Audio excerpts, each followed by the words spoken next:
Voy a compartir una pequeña definición de qué es un abuso sexual. Hoy vamos a hablar ya de lo que es un abuso sexual, para ir entendiendo el concepto completo de este tema. El abuso sexual es cuando una persona mayor o más fuerte que la víctima va a usar su poder, va a usar su autoridad o su posición de confianza para involucrar a alguien en una práctica sexual. Casi siempre ha sido el orden, ¿no? La persona es mayor, es fuerte, es una persona que tiene una autoridad, intimida al menor para que se involucre en algún tipo de práctica sexual. El abuso sexual infantil también se abrevia como ASI, abuso sexual infantil. También se define como cualquier contacto sexual, acto sexual, completado o intentado. Eso es algo muy importante, porque alguien puede decir, no, pues yo no tuve ningún asunto con esta persona porque no completé nada. El solo hecho de intentarlo ya se tipifica como un abuso. Eso es algo muy importante. O explotación con fines sexuales de un niño, niña o adolescente por parte de un cuidador, un adulto o alguien que es mayor. Esa es una definición, digamos, sencilla, aunque obviamente es muy triste, de lo que es este tipo de abuso sexual. Obviamente el abuso sexual infantil se encuentra asociado con muchos problemas. Detrás de una persona, de un abuso sexual infantil, hay muchas cosas que salen a la luz. Alguien dice que de la abundancia del corazón, bueno, la Biblia en Lucas 6 dice que de la abundancia del corazón habla la boca. De lo que le pasa a alguien se va a manifestar, se va a observar. Y se puede observar en la vida adulta cómo esta persona que fue agredida va a empezar a dar muchos frutos de lo que le ocurrió en su infancia. Va a tener problemas psicológicos o psiquiátricos muy fuertes, va a tener problemas de una propensión a las adicciones de sustancias o a las adicciones de conductas, porque hay dos tipos de adicciones, ¿no? A sustancias son las que conocemos, y también hay sustancias legales y hay sustancias ilegales, ¿no? Como las legales, el tabaco, el alcohol, pero también hay sustancias que son ilegales, cocaína, el fentanilo, todas estas drogas, pero va a existir una propensión a involucrarse en cualquier tipo de abuso de drogas. Son personas que van a estar en una constante depresión de su sistema nervioso o de ansiedades como un fruto. Son implicaciones traumáticas por este suceso, por lo que vivió, por lo que experimentó. Estas características tiene que ver con cierto tipo de circunstancias que es importante que nosotros analicemos, ¿no? Por ejemplo, las implicaciones traumáticas del suceso. Cuando uno está platicando con alguien que fue abusado sexualmente, el grado de afectación depende de varias cosas. Por ejemplo, del número de incidentes, ¿no? Si fue una ocasión, si fueron 2 ocasiones o si fue un abuso sistemático de parte de esa persona hacia su vida. Esto no significa que con una vez no va a pasar nada o no lo vas a lastimar. Claro que lo lastimas y con una basta para destrozar la vida de un niño o de una niña. Pero aumenta el grado de dolor cuando esto estuvo repitiéndose. Y hay casos de chicos, de chicas que narran ya en su vida adulta que sistemáticamente fueron abusadas, ¿no? Entonces, obviamente, fue haciendo que estas implicaciones traumáticas por el suceso fueran creciendo cada vez más. El grado de contacto, esto también es importante, pero sí queremos subrayar algo que es básico. Si tú a un niño, niña o adolescente le tocas, le insinúas, lo haces ver, lo presionas, estas cosas son abusos sexuales a los niños. No necesita haber un coito completado para decir que hubo un abuso. El simple hecho de tocar, el simple hecho de insinuar, de hacer que una persona vea, escuche cualquier tipo de temas de carácter sexual en contra de la voluntad de un niño, niña o adolescente que no se puede defender, que incluso no sabe qué es lo que está pasando, porque son niños. En mi caso yo no sabía, para mí era una cosa que era como que parte de la vida, ¿no? Surgió, era como parte de la vida, pero obviamente fue un suceso que lastimó mi crecimiento sano y crecí con muchos engaños, falsos paradigmas, frustraciones por lo que a mí me había ocurrido. Si se usa la fuerza, por ejemplo, el uso de la fuerza también le da una implicación tremenda, porque alguien que vivió un suceso como estos, pero fue violentado con agresiones, con golpes, con insultos, con palabras, son como lanzas que se quedaron grabados en el corazón del niño o de la niña. Y obviamente esta tiene una implicación todavía más fuerte, porque son asuntos que se fueron sumando, y cuando uno trata de ayudar a una persona que suelte todo esto, se va a enfrentar con muchas cosas que se tienen que ver una por una, ¿no? La edad tiene también muchas implicaciones. Hay muchos casos de chicos que vienen a la consejería y no pueden recordar muchas cosas porque han tenido como que un bloqueo en donde no pueden entender qué fue exactamente lo que pasó y cuándo pasó. Entonces seguramente es un indicativo de que fue cuando era muy pequeño y solamente queda como que un resabio, un recuerdo muy lejano de que algo ocurrió. Entonces obviamente está ahí lastimándoles, pero por ejemplo si sucede a los 5 o 6 años ya hay conciencia, ¿no? Ya hay más recuerdos. Entonces ¿qué es lo que pasa? Va a ser muy fácil que recuerde el suceso porque tuvo una edad en donde pudo retener. Quizá al paso de los años ya no haga referencia al evento y no lo tenga tan claro, pero obviamente está presente que algo le ocurrió en contra de su voluntad por parte de alguien a quien esta persona quería, porque muchos de los abusos es este asunto de gente cercana, de gente de la familia que viene y hace esas cosas en la vida de los niños, ¿no? La identidad del abusador es parte de lo que estoy mencionándoles.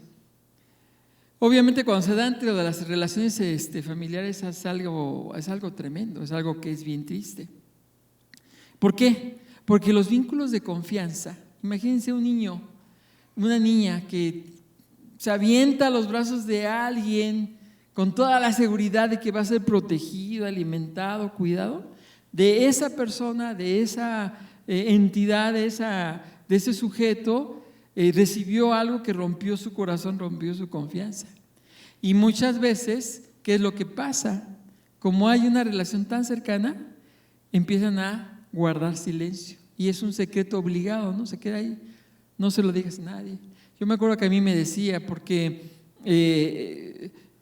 la primera ocasión que a mí me pasó fue por parte de un primo. O sea, fue una persona de mi confianza. Yo iba a su casa a jugar, él tenía instrumentos musicales y tenía guitarritas y cosas de estas, ¿no? Entonces yo iba a su casa pues con el deseo de que me prestara sus guitarritas para que yo jugara, ¿no? Pero no, él tenía otros propósitos. Entonces esto empezó a dañar mi corazón. La segunda ocasión fue el dueño de la casa donde vivíamos. Y entonces él me decía, si tú lo dices, si tú abres tu boca, vamos a correrlos de la casa y se van a quedar en la calle. Entonces, como un niño no entiende estas cosas y se cree estas amenazas, ¿no? Se las cree, las asimila, las empieza a procesar y se queda callado. Se queda así en silencio. Es algo que es muy triste, ¿no? Una cosa muy tremenda. Y obviamente empieza a ver estos síntomas que son asuntos muy, muy graves. Yo leí un texto de la palabra de Dios que me impactó mucho con respecto a lo que implica cuando se rompe la confianza de alguien. Busquen por favor el Salmo 4. Ay, espero haber puesto bien. Es 41:9. Salmo 41:9.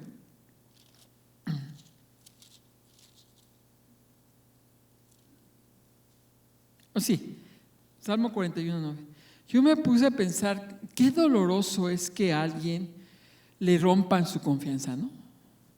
Y yo decía, Dios, es que pues tú lo viviste porque este mundo te falló, ¿verdad? Y nuestro Señor Jesucristo lo vivió. Y yo trataba de recordar como que una ilustración, vean lo que dice el versículo, hablando de una persona a la cual Jesús le tenía mucha confianza. Aún el hombre de mi paz en quien yo confiaba, el que de mi pan comía, alzó contra mí el calcañar. Y a mí se me revelaron muchas cosas. Jesús me entiende, Jesús me comprende, porque a él también lo defraudaron. Porque alguien que él amaba, porque él amaba a Judas, él levantó su calcañar, le dio una patada, lo despreció, lo engañó, lo traicionó, su confianza. Entonces yo me sentí identificado porque yo dije, en casos diferentes, pero yo entendí, Jesús también fue defraudado por alguien a quien Jesús amaba. Él me entiende cuando a mí me defraudaron, cuando de niño me ocurrieron estas cosas. Entonces esto obviamente se van juntando una tras otra y van formando un carácter, una forma de ser. Entonces este abuso sexual infantil que normalmente ocurre en esos ámbitos domésticos, en espacios donde hay relaciones familiares muy cercanas, vínculos de confianza, este problema, muchos niños empiezan a callarlo, no lo dicen, se quedan con esta carga y crecen con una carga emocional muy fuerte que llevan en su corazón por muchísimos años. Y más cuando esta interacción abusiva, cuando este contacto abusivo incluye otras cosas mucho más fuertes que van dañando más a los niños. Cuando incluye actitudes intrusivas, sexualizadas, como por ejemplo, como les decía yo hace un rato, cuando se efectúan comentarios lascivios, indagaciones de doble sentido, inapropiadas acerca de la intimidad sexual de los niños, estas cosas a veces se suman porque son niños que no solamente son o fueron tocados, sino que constantemente son atormentados por ese tipo de diálogos y de pláticas, ¿no? Cuando a los niños se les pone delante o se les exhibe la pornografía, disfrazados de educación sexual, ¿no? Cuando muchos niños empiezan a ver la pornografía desde en la secundaria en muchas ocasiones, ¿no? Cuando alguien llevábamos en la primaria, eran revistas que era muy difícil de conseguirlas y las vendían en puestos allí escondidos, tenías que meterte en calles. Ahora los niños tienen la pornografía en su celular y en cualquier momento pueden sacarla y pueden empezarla a ocupar. Les recomendamos, padres, que pongan filtros de seguridad en los dispositivos de sus hijos. Eso es algo muy importante. Hijos, por favor, denle sus contraseñas a sus papás. Sus papás deben de conocer sus contraseñas. Dénselas. No tengan pena. Papás no espíen a sus hijos, pero sepan que tienen la llave, y que la pueden ocupar. Y es una protección para sus hijos. Porque ahora es muy fácil, es instantánea, es gratuita, es automática, es confidencial, ¿no?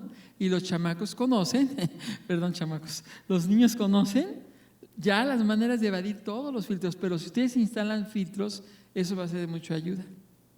Una chica me decía, mira, tuve la lucha, estuvo muy difícil, estuvo muy complicada, y te confieso y te digo que me metí al teléfono y que me metí a la página. Pero ¿qué crees? No me dejó avanzar el filtro. Y le agradezco a Dios que lo puso y lo activó y sucedió. Ya no me acordaba del filtro, porque esta persona llevaba 3 años limpia. O sea, había vencido, había sido una muchacha victoriosa, pero tuvo una presión muy fuerte, tuvo una situación muy complicada y estuvo expuesta y accedió y le picó, pero surgió el filtro y ayudó a que ella se detuviera. Hay que hacer este tipo de cosas. De preferencia, bueno, a nosotros nos funcionó mucho tiempo, ahora ya, pues, ya nuestros hijos son más grandes, pero los celulares se quedaban siempre en la barra de la cocina. O sea, ahí se quedaban los celulares de todos, ahí se quedaban. es una forma de proteger a los hijos. Yo sé que ahora decirles a los hijos que hagan eso es como la Tercera Guerra Mundial, ¿verdad? Entonces, como se va a arder Troya, ¿no? Que el hijo suelte el celular. Pero háganlo, chicos, es por su protección. Porque si no vamos a tener ahí como que latente algo que va a ocurrir, ¿no? Perdón, cierro el paréntesis que hice, ¿no? Pero la exhibición a la pornografía es algo que es tremendo, es una interacción que va a ocurrir allí, ¿no?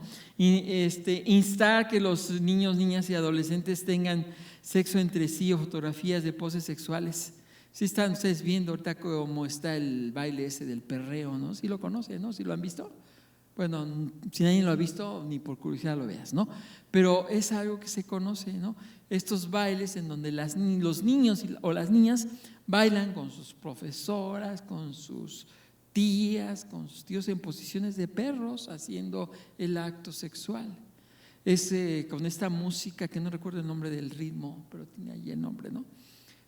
¿Cómo es tu chavo? Yo no conozco el nombre. A mí escupieron cómo reaccionó, amén, a mí cúlquenme, ¿no? Pero sí sé cómo es el ritmo, chicos, es reggaetón, no es reggaetón, creo que es reggaetón, bueno, no sé, pero ese ritmo que está, el Peso Pluma lo canta, ¿no? Y todos esos cuates, ¿no? Entonces muchos chicos están muy expuestos a todo esto. Están muy expuestos a todas estas cosas. Entonces, este perreo es algo que lo ven como una naturalidad, es la hipersexualización de la niñez. Eso es abuso. Eso que hacen de poner a los niños y a las niñas a bailar estos ritmos tan groseros es un abuso. No se debería de permitir. Deberían denunciar a esas personas por hipersexualizar a los niños, ¿no? Es algo tremendo lo que estamos observando.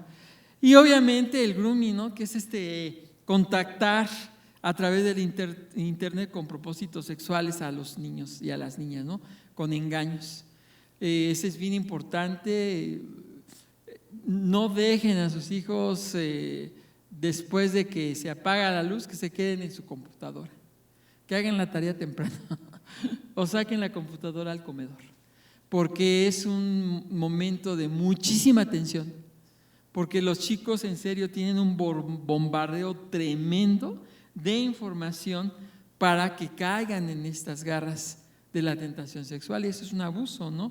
Que viven los chicos. Entonces es bien importante que obviamente esto es un abuso, aunque el niño no se lo haya propuesto, no lo haya buscado y no piense que eso lo tenga que hacer o que vivir, pero cuando se confronta esto por intermediación de un tercero, o porque lo presionaron, o porque él tuvo mucha la curiosidad, los padres tienen que tomar todas las medidas para evitar que esto ocurra en casa, porque los chicos, la verdad, están muy expuestos a todo esto. Y en estadística está aumentando el asunto de la conexión para ver pornografía. En la pandemia se disparó muchísimo este asunto, ¿no? Y otros problemas. Muchos chicos llegaron con muchos problemas de ansiedad muy tremendos después de la pandemia. Entonces, todo esto fue afectando y fue haciendo que se sumaran muchas cosas tremendas en la vida de los niños, que obviamente van a tener y tienen consecuencias muy tremendas. Algo que es importante es que subrayemos y digamos las cosas con toda claridad, ¿no? El abuso sexual infantil es la peor de las formas de violencia que se puedan experimentar, porque rompen el corazón de los niños, ¿no? Porque les destrozan sus sueños, porque cambian el propósito que tenían para ellos. Es un daño irreparable de una manera física, porque uno se empieza a sentir como que sucio, tú empiezas a odiar tu morfología, tu anatomía, la forma en la que tú funcionas, te sientes inadecuado, te sientes inapropiado, te sientes fuera de lugar. Obviamente, como se vulneraron tus derechos a no ser expuesto a violencia, abuso, explotación, a malos tratos, te sientes como ya un instrumento de todo esto que ocurrió en tu vida, y es una carga muy pesada que se vive y que está allí presente todos los días en la vida de alguien que fue abusado sexualmente. Entonces tenemos que hacer como iglesia todo lo posible por cuidar a nuestra iglesia, a nuestros jóvenes, a nuestros niños de todo este tipo de circunstancias que ustedes vieron algunas de las cifras, va creciendo todos los días.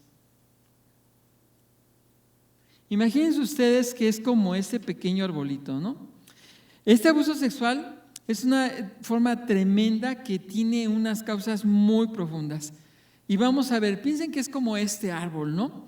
¿Cuáles son las causas de todo esto que vemos, que escuchamos acerca del abuso sexual? Primero, obviamente, una de las causas más fuertes es el pecado de la humanidad, ¿no? Por cuanto todos pecaron y están destituidos de la gloria de Dios. Estamos viviendo en un mundo de pecado. Vivimos en un mundo de distorsión, ¿no? Desde que Adán y Eva sintieron vergüenza al verse desnudos, esa es la primera manifestación del quebranto sexual. La vergüenza por algo que Dios creó, que era bueno, que es bueno y que tiene un propósito de comunión entre un hombre y una mujer, una comunión santa, con un propósito santo, con un fin santo para glorificar a Dios, para procrearse, para multiplicarse, para vivir plenamente hombre y mujer. Fue distorsionado, entonces empezó a sentir vergüenza por el propio cuerpo, ¿no? Y entonces allí inicia pues todo esto de las causas profundas, ¿no? A esto súmenle las heridas que un tercero viene y hace en la vida de alguien. Entonces, de por sí hay pecado en nuestra vida. Ahora eso añádanle el dolor que surge en la vida de alguien cuando es abusado físicamente. Y a esto súmenle al león rugiente que anda alrededor de nosotros buscando a quien devorar. Y una de sus víctimas predilectas son los niños. Y es algo que ahorita nosotros estamos observando. Si ustedes miran las marchas de LGBT, no sé si aquí en Pachuca sí haya, ¿verdad? Sí, en todas partes hay estas marchas, ¿no? ¿Quién va hasta adelante de las marchas? Por ejemplo, ahí en Toluca, una ocasión me tocó ver una marcha, iba yo ahí, crucé, y entonces, ¿quién iba hasta adelante? Hay como un trofeo y todos aplaudiendo y, ¡oh, qué valiente! Y qué bueno, un niño vestido de mujer. Como ese trofeo tan tremendo, ¿verdad? Esto es una estrategia de Satanás, destruir a la niñez. Él no va a tener consideraciones en hacerlo. Inspiró a Herodes a hacer una matanza tremenda de niños, porque estaba buscando a Jesús y se le hizo fácil matar a todos los niños. Es algo tremendo, o sea, a Satanás no le importa asesinar a niños. No le interesa, no le preocupa. Y ahora en lo que está haciendo con la ideología de género está sofisticando más sus estrategias. Ya no hace cosas como que tan sangrientas, ¿no? Pero hace cosas igual de terribles, engañando a los niños, engañando a las familias con todo este proceso, porque el cambio de sexo, todas esas cosas tan torcidas que nosotros podemos ver, en donde si un niño desde chiquito no quiere ser niño, quiere ser mujer, adelante. Eso es una forma de abuso. Están abusando de la infancia. Obviamente estas causas se convierten en problemas principales. Los problemas principales son los abusos físicos, abusos sexuales, psicológicos, emocionales, que están viéndose en cada uno de estos niños. Estamos viendo, dice Romanos 1, cometiendo hechos vergonzosos. Y eso es lo que estamos viendo como un problema principal en la infancia, hechos vergonzosos con niños, una cosa tremenda. Me estaban platicando que ayer sábado vi a una persona, platiqué con él de estos temas, ¿no?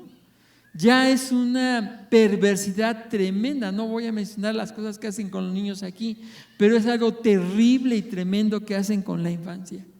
Nuestro mundo, hermanos, está terriblemente mal. Y el Señor no tarda en venir a poner las cosas en su sitio. Hagamos lo que hacía, ¿se acuerdan? En Génesis 19. ¿Cuándo viene el juicio sobre Sodoma? Dice la palabra que Dios dice, ha subido el clamor hasta mí por lo que está ocurriendo en Sodoma. Sigamos clamando para que el Señor haga lo que Él tenga que hacer y detenga tanta destrucción en este mundo. Efectos: matrimonios quebrantados, familias quebrantadas, niños quebrantados y una sociedad que está quebrantada. Es algo terrible lo que estamos nosotros observando y viviendo en la actualidad. Lesiones en todas las partes del cuerpo. Me voy a saltar esta porque hay niños aquí, pero hay muchos trastornos que estamos observando, trastornos psicosomáticos, dolores de cabeza en niños, abdomen, manos, pies. Hay niños que van enfermos a la escuela porque fueron abusados en su casa, fueron abusados en un lugar. Hay niños que empiezan a generar los trastornos alimenticios, ¿no? La bulimia, la anorexia, ¿no? Desde edades pequeñas. O sea, es una cosa bien tremenda. Hay chicos que tienen problemas con la enuresis, que no pueden retener la orina, trastornos de sueño, terrores nocturnos, miedos, no pueden dormir. Le apliqué un test de depresión infantil a un pequeñito y a mí me impactó que las preguntas que más resaltaban es que se consideraba feo, se consideraba inútil, quería matarse, o sea, quería él destrozarse. Se sentía atacado, o sea, un niño de 7 años, algo tremendo, ¿verdad? Obviamente su prueba resultó que tenía un grado de depresión alta, y cuando alguien tiene un asunto de depresión alta, la depresión es más grave que una ansiedad. Entonces hay que tener mucho cuidado. Niños que van a la escuela con depresión son los que terminan suicidándose, y el grado de suicidios de niños empieza a elevarse de una manera dramática. O sea, es algo que se está viviendo. Se está destrozando el corazón del mundo, que es el corazón de los niños, por tantas cosas tremendas que vemos. Obviamente esto aumenta como más síntomas, como más indicadores del abuso sexual infantil, relaciones sociales amedrentadas o inadecuadas. Hay niños que se vuelven, rechazan a la gente, no quieren tener contacto, empiezan a volverse como muy ensimismados. Son los niños apartados, son los niños que o pegan o nadie se les acerca porque no quieren tener ningún tipo de relación con más personas. Empiezan, o son agresivos, o son chicos que son abusados, y empiezan ellos también a distorsionar su identidad. Una de las causas más altas, más del 80% de las causas de la atracción al mismo sexo son el abuso sexual infantil. Hay otras causas, ¿no? Ausencia de padre, el lugar preponderante, el liderazgo de la madre, bullying. Hay muchas causas, ¿no?, que se van sumando porque un niño genera atracción, o una niña, atracción al mismo sexo, pero una de ellas, el 80%, el abuso sexual. Es algo terrible, ¿no? Obviamente hay comportamientos inadecuados de estos niños. Si están generando la atracción al mismo sexo por un abuso sexual, pues en la escuela empieza el bullying, ¿no? En la escuela empieza este tipo de señalamientos y los apodos. La colección de apodos era tremenda, ¿no? En mi infancia eso me pasó. Obviamente yo empecé a generar esa atracción porque mi corazón fue, y mi mente y mi cuerpo fueron lastimados, y yo muchos años viví con eso. Yo generé esa atracción al mismo sexo y viví con ese dolor y esa confusión muchos años, hasta que Dios tomó mi vida y empezó a sanar, para que yo entendiera que yo tenía un propósito en mi vida, pero yo iba camino al desfiladero. Y conozco testimonios de queridos hermanos que estamos en el ministerio, que estamos tratando estos temas, que estamos dando consejería, estamos luchando porque los chicos conozcan su identidad en Cristo Jesús. Vemos nosotros mucho dolor y mucha frustración. Nosotros no queremos que los chicos y las chicas vayan de homosexuales a heterosexuales, porque los heterosexuales en Cristo también se van a ir al infierno. Nosotros queremos que homosexuales, heterosexuales, bisexuales conozcan a Cristo como su Salvador, y Él es el que va a formar su imagen en las personas. Pero nosotros tenemos que hacer nuestra parte, tenemos que hacer nuestro trabajo, lo que nos toca, compartir el Evangelio. Si conocen chicos y chicas con atracción al mismo sexo, no los rechacen, abrácenlos, porque ellos llegaron a este lugar porque no fueron abrazados, porque fueron rechazados, porque su padre, en el momento en el cual podía haberlos abrazado, no lo hicieron. Y siempre les aconsejamos a los padres: abraza a tus hijos ahora que es tiempo, porque si no lo haces ahora, él o ella van a crecer. ¿Y sabes qué brazos van a buscar? Los brazos de otro hombre, porque tienen un terrible vacío que no fue llenado en su casa, por muchas circunstancias, por muchos asuntos. Uno de ellos, el abuso sexual. Es algo tremendo, porque entonces vas a generar pues una sociedad totalmente distorsionada y personas y seres humanos totalmente destrozados y con una necesidad de amor tremenda. Y la iglesia tiene que tener una conciencia muy clara de este asunto. Los chicos que tienen atracción al mismo sexo no son los enemigos de la iglesia. Ellos son nuestro campo misionero. Es un lugar donde podemos compartir el evangelio y ellos te van a escuchar. Nada más no los señales. Obviamente no se consiente el pecado, porque eso no lo discutimos los cristianos. Sabemos que es pecado, ¿no? Pero nosotros lo que hacemos es decir, pues vamos a amar a la persona porque necesita amor. Es un vacío terrible que los lleva a esta circunstancia. No llegaron así porque quisieron. Incluso aquellos que dicen, no, a mí no me pasó nada, yo siempre quise hacer así. Pero cuando uno escarba, siempre vas a encontrar una causa. Siempre la vas a encontrar. Y en un porcentaje muy importante, ¿saben cuál es la causa? Mi padre no estuvo conmigo, no estuvo a mi lado. Es algo que hizo es un vacío muy fuerte en los chicos, ¿no? Juegos sexuales en niños de su misma edad, con sus cuerpos y todas estas cosas que son signos, síntomas, indicadores, hacen crecer una desconfianza tremenda en los niños, ¿no? Y aquí les queremos compartir algo que es bien importante, porque podemos seguir abundando en esto con datos, con información, pero queremos darle herramientas a la iglesia. Eso es algo bien importante. Vamos a hablar de la prevención. Yo creo que aquí es lo más importante, porque lo demás son datos, son tristes, son verdaderos, pasan, ocurren, pero vamos a dar herramientas a la iglesia para la prevención. Para, primero, prevenir el maltrato infantil y responder a él, debemos de abordarlo ocupando muchas herramientas. Es algo multifactorial, tenemos que sumar muchos recursos. La iglesia que tiene que hacer muchas cosas, y ahorita lo vamos a ver, ¿no? Cuanto antes intervenga como iglesia, como padres, como sociedad en la vida de los niños, entonces ellos van a recibir más pronto beneficios y protección en términos espirituales, para que ellos tengan herramientas, estrategias, primero para protegerse de esto, para salir de esto, y si ya cayeron en esto, para que o fueron llevados a esa circunstancia, para que sanen lo más pronto posible. ¿Se acuerdan que les relaté al principio que estuve con unos chicos de sexto de primaria? Empezábamos a hablar les pasamos una pequeña cortometraje, una caricatura de lo que los niños tienen que hacer. Lo pueden ver, ahí lo encontrarán en el internet. Se llama El libro de Sebas y tiene su contraparte que es el libro de Teresa. No me acuerdo, pero son dos pequeñas caricaturas peruanas en donde ellos están explicándole al niño todo lo que tiene que hacer y no hacer para protegerse. Entonces les puse el video y les dije a los niños, pues vamos a hacerlo interactivo, ¿no? Cuando aparezca en la caricatura la palabra no, todos vamos a gritar no. Y el énfasis era: aprendan a decir no, porque eso les va a ayudar.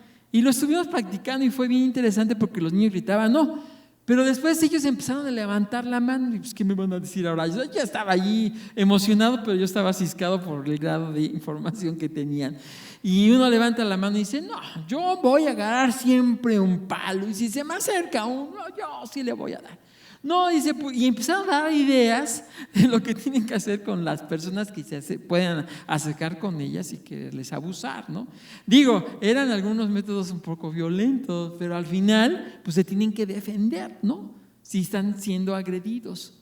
Ese tipo de conciencia hay que enseñarle a los niños, por lo menos a correr, gritar, para que ellos no sean atrapados en esto, ¿no? Pero yo les quiero proponer ahora ya tenemos que vivir con esa palabra política, ¿no? Alianzas estratégicas. Nosotros tenemos que hacer una alianza estratégica. ¿Entre qué entidades? ¿Los políticos? No nos ayudan mucho, ¿no? Entre la iglesia y la familia. Esto es algo bien importante. Tenemos que estar como que formando un equipo, familia e iglesia, por lo menos en este tema. ¿Qué tiene que hacer la familia? Primero vamos con la familia. Número 1, la familia, para prevención de muchos problemas, no solamente esto, la familia tiene que volverse a Dios. Esto es importante.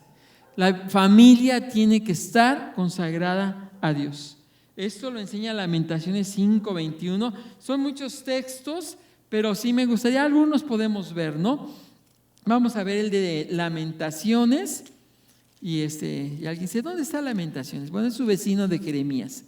Si encuentran Jeremías, ya encontraron Lamentaciones. Capítulo 5, del 21 al 22. Dice así la palabra: vuélvenos, oh Jehová, a ti y nos volveremos. Renueva nuestros días como el principio. Porque nos has desechado, te has airado contra nosotros en gran manera. O sea, la familia tiene que regresar a Dios. La familia tiene que estar en contacto unos con otros. ¿Cuánto tiempo tiene que no te sientas con tu hijo a orar por sus necesidades? ¿Tu hijo se ha abierto a ti? ¿Te ha platicado sus cuitas, sus problemas? Miren, les tengo una noticia, ahorita me acordé. En el campamento de Semana Santa, no sé si ustedes papás lo supieron, ahí les voy con el chisme, para que sepan nada más. Les hicimos una pequeña encuesta a los chicos. Nos contestaron 104 chicos. O sea, genial, fue una muestra muy buena. 104 chicos de ustedes, ¿no? Contestaron. Y es impresionante porque el tema fue básicamente relación padres e hijos. Muchos de sus hijos, de aquí de Chicabasco, porque es un dato de ustedes, ¿eh? Ese sí lo tomamos de sus hijos, de los chicos que fueron al campamento, ¿no? No se atreverían a hablar con ustedes de temas sexuales y de temas emocionales. Ellos tienen una terrible carga emocional que no están comunicándole a sus papás, que ellos las están cargando solas. Yo estoy orando para que en el próximo campamento, Dios mediante, hablemos del asunto de las emociones de sus hijos, porque ellos están cargando muchas emociones que tú ni idea tienes de las emociones que están viviendo, y las están llevando calladitos, ellos solos. Entonces, ¿qué es lo que tiene que hacer la iglesia, no? Volverse a Dios, reconectarse padres e hijos. Esto lo enseña el último versículo. Bueno, sí es el último versículo del Antiguo Testamento. Malaquías capítulo 4. El último versículo hay pegadito a Mateo. Y ahí encontramos otro tema que es bien importante para establecer esta estrategia familia-iglesia, ¿no? Dice el versículo 6. Vean, Él hará volver el corazón de los padres hacia los hijos y el corazón de los hijos hacia los padres, no sea que yo venga y hiera la tierra con maldición. Es tremendo lo que pasó después de Malaquías. ¿Saben qué pasó después de Malaquías? Dejó de haber palabra de Dios. ¿Y cómo termina el Antiguo Testamento?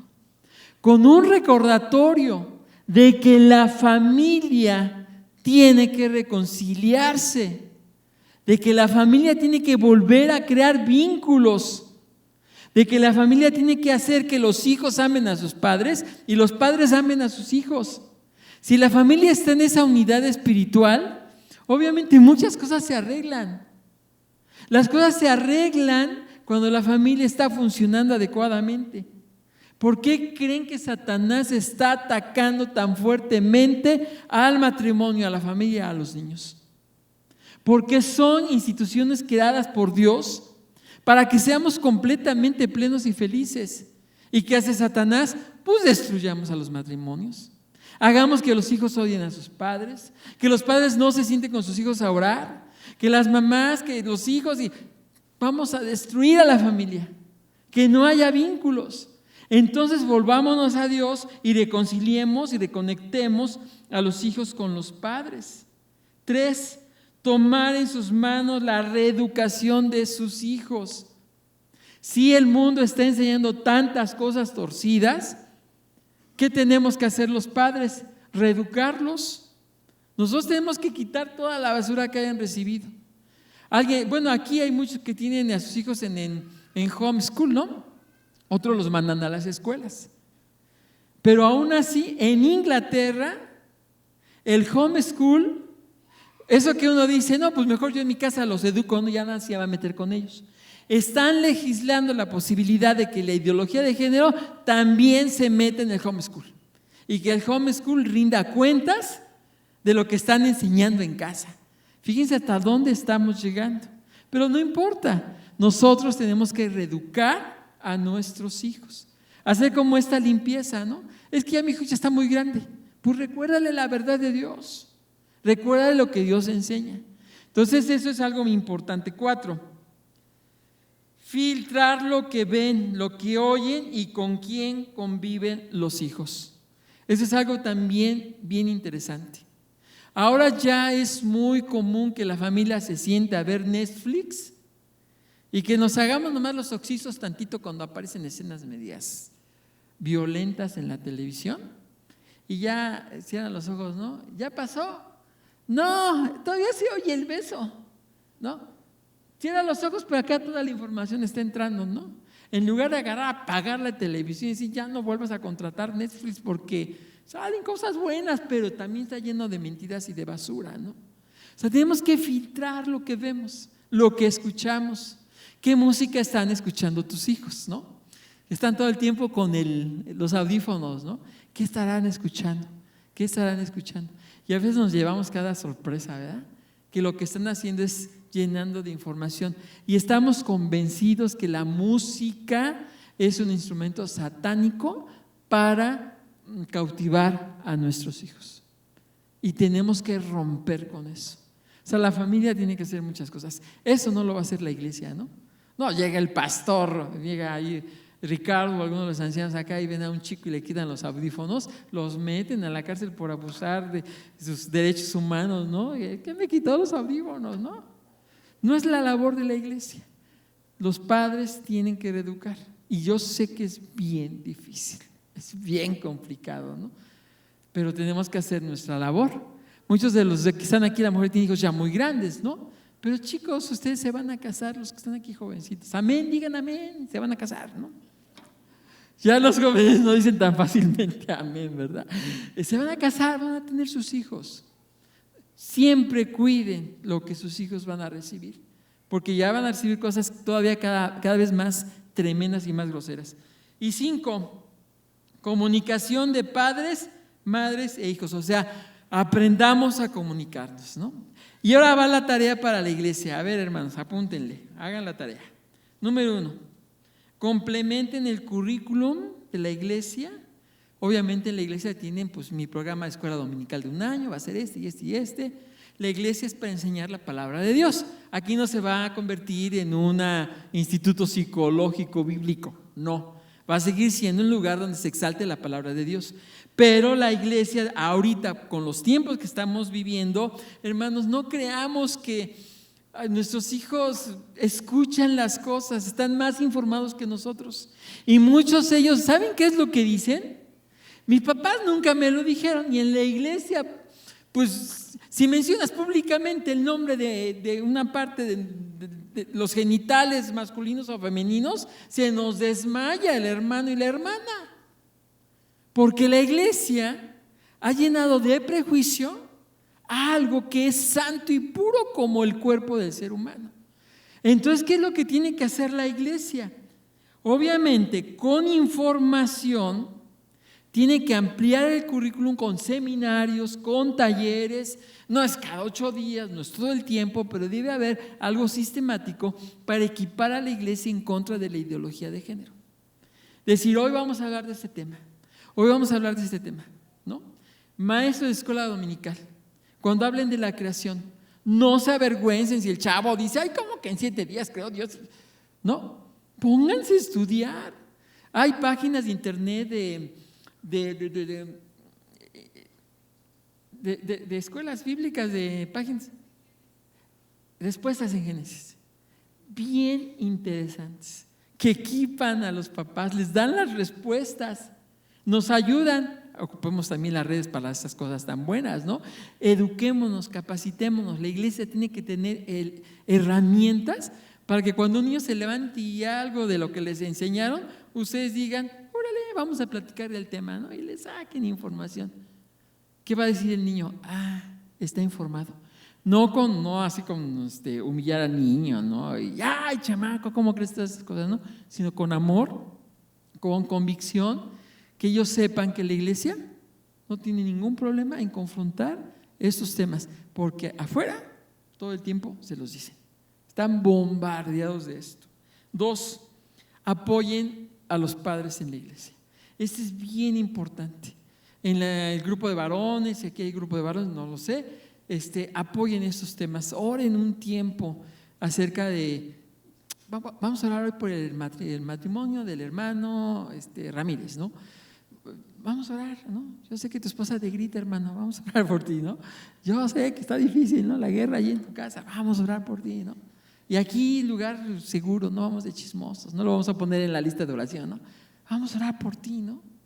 En el grupo femenil, cosas bien padres, ¿no? Apoyar a las mamitas, las madres solteras, que no tienen la imagen paterna, ¿no? Hay que orar por ellas, porque los hijos de los hogares de madres solteras tienen mucho el riesgo, ¿no? De que haya un chico que abrace ideas de atracción al mismo sexo, porque la imagen paterna no existe. Entonces, ¿quién tiene que suplir esa imagen paterna? La iglesia.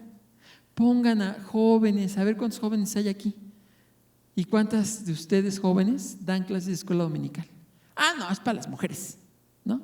Escuela bíblica de vacaciones, ¿no? ¿Cuántos varones de aquí son maestros de la escuela bíblica de vacaciones? ¿No? No hay. Tenemos que hacer que nuestros varones tomen clases. Fíjense, preescolar, mujer. Primaria, mujer. Secundaria, mujer. En la casa, 3 hermanas. En la casa, todas se maquillan. En la casa, ¿y qué es lo que está recibiendo el chico? Y mi papá, mi papá, bien, gracias. Hay un vacío muy fuerte. Entonces, esto es el cuadro perfecto para que un chico se confunda en su identidad. Entonces, ¿qué tiene que hacer la iglesia? Pues vamos a apoyar padres, a fortalecer capacitación a los maestros y maestras de escuela dominical.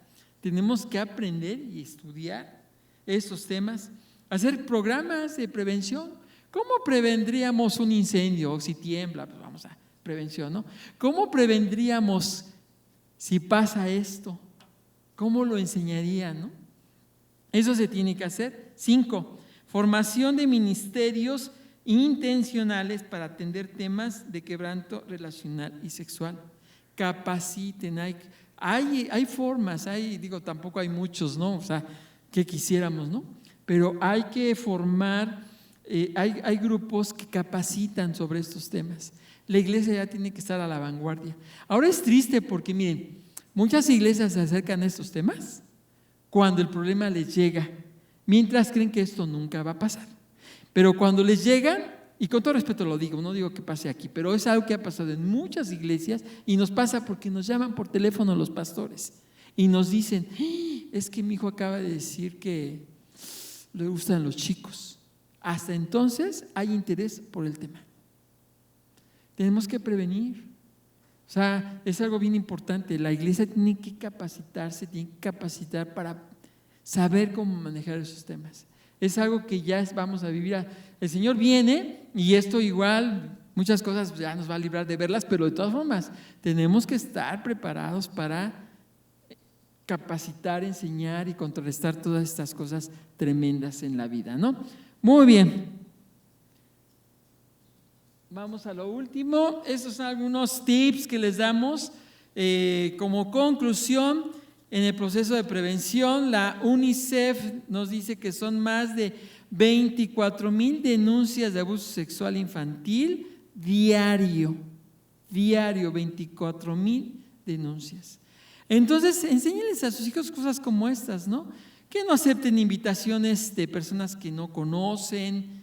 Hay que explicarles sobre estos temas.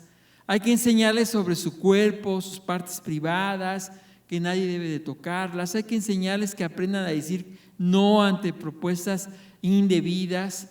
Enseñarles a que se comuniquen con los padres cuando alguien se acerque y los amenace. Enseñarles que existen secretos malos y secretos buenos. Claro que son los secretos buenos, porque me vayan a decir, ay, ¿cómo que secretos buenos, hermano? No, pues si tú le vas a celebrar el cumpleaños a tu esposa y no quieres que se entere, pues sí le dices a tu hijo, ¿no? Vamos a hacer una fiesta sorpresa, guárdame el secreto. No vayan a decir que eso sea un pecado, no, ese es un secreto bueno, ¿no? Pero hay secretos malos, esos hay que enseñarles que ellos tienen que decirlos, ¿no? Ante sospechas de casos de abuso, pues conversarlo con el menor. Si es cierto, hay que aprender a denunciar. Esto es bien importante. Mantenerse siempre atentos de lo que hacen nuestros hijos, con quién juegan, etcétera. Conocer a los amigos y las personas con las que el niño suele estar cierto tiempo. Asegurarse de que los niños sepan los números telefónicos de las personas de su confianza, porque esto es bien importante, son como prevenciones que hay que tomar. Y bueno, algo que es importante recordar, si aquí hay alguien que haya vivido algo como un abuso, grábense esto les va a fortalecer. O si conocen a alguien que haya sido abusado, es bien importante. Y hay que trabajar mucho con esto. Número 1, no fue culpa de Dios.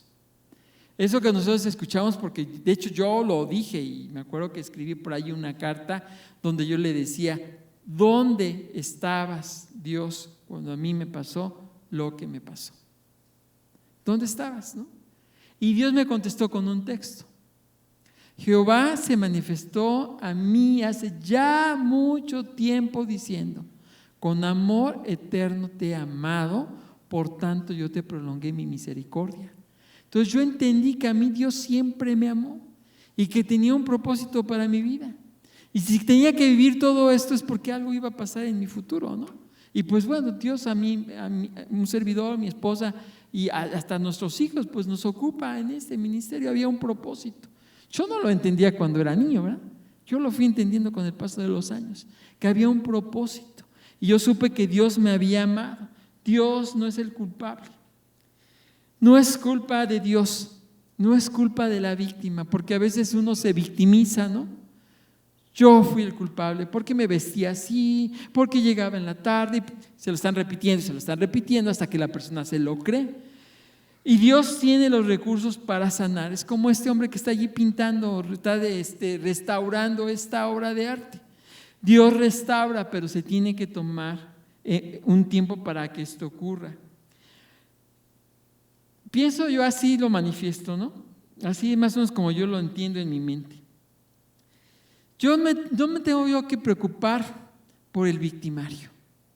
El victimario va a entregar cuentas a Dios y Dios va a saber lo que él tiene que hacer. Dice Marcos 9:42. Marcos 9:42. Cualquiera, vean la imagen impactante, cualquiera que haga tropezar a uno de esos pequeñitos que creen en mí, mejor le fuera que se atase una piedra de molino al cuello y se le arrojase en el mar. El victimario se las va a ver con Dios, pero yo sí me tengo que preocupar por mi corazón. Tengo que preocuparme con mi corazón. Eso es lo importante. Y entonces mi papel cambia. ¿Qué es lo que yo tengo que hacer? Pues buscar mi sanidad. Buscar esa sanidad tan importante. Es algo que yo tengo que buscar. Reconocer que yo necesito ayuda para sanar. Reconocer los sentimientos, los síntomas, los efectos que estoy viviendo. Y entonces motivar mi corazón hacia la necesidad de un cambio. Si yo no entiendo esto, tengo que empezar este proceso. De este niño que en el pasado recibió una herida, yo tengo que hacer cosas para salir de ese dolor, ¿no? conectándonos con Dios. Es algo importante. Tengo que conectarme con Dios, tengo que enfrentar el asunto, tengo que perdonar, buscar la sanidad y proseguir a la meta. Eso es algo que yo tengo que hacer, es lo que yo tengo que buscar, esa conexión, orar, pedir la iluminación de su palabra, hablar con Dios sobre lo que ocurrió. Dios entiende muchas cosas que yo no entiendo, Él me las va a hacer entender en su momento, pero yo tengo que iniciar el proceso conectándome con Dios, enfrentando lo que ocurrió. Sí ocurrió, hubo dolor, hubo tantas cosas en mi corazón, pero yo tengo que salir adelante. ¿Para qué? Para alcanzar la meta, ¿no? Que es llegar al final. Dice el texto que es bien hermoso, el texto, uno de mis textos favoritos, que yo ocupé mucho en mi corazón para entender mi proceso, es Efesios 3, del 13 al 14. Hermanos, yo mismo no pretendo haberlo ya alcanzado, pero una cosa hago, olvidando ciertamente lo que queda atrás y extendiéndome a lo que está delante, prosigo a la meta, al premio del supremo llamamiento de Dios en Cristo Jesús. La carrera de una persona que fue abusada es algo que toma su tiempo. Y alguno de ellos va a decir, como Pablo decía, con sus debilidades que él tenía, ¿no? Yo creo que no pretendo que ya lo alcancé. Entonces muchos chicos dicen, yo todavía tengo dolor, todavía a veces recuerdo, pero una cosa hago, yo prosigo adelante. Es algo bien importante, hay que echarle porras, ¿verdad? Hay que animar a los chicos y a las chicas que tienen ese tipo de quebranto para que salgan adelante. Y si es una persona adulta, recordarle que Dios le puede dar libertad y hay que creerlo, no hay que perder la esperanza. Hay cuadros dramáticos, yo me maravillo de personas que están viviendo un dolor tan fuerte, pero siguen firmes creyendo que van a recibir la promesa de que sus hijos y sus hijas, en el caso de la atracción al mismo sexo, van a salir de ese lugar al que llegaron por un abuso sexual. Una ocasión nos llamó una persona y nos dijo, mi hija me dijo que tiene atracción por chicas. Me llama una semana después. A la semana, mi hijo me acaba de decir que tiene atracción al mismo sexo. Su hija y su hijo en 2 semanas. Imagínense la mujer con dolor, con llanto, por eso que estaba viviendo. Y después dice, pero voy a seguir adelante. Yo creo las promesas. Entonces, cuando hay todos estos cuadros de dolor, de frustración, hay promesas que Dios nos da para que nosotros podamos seguir adelante.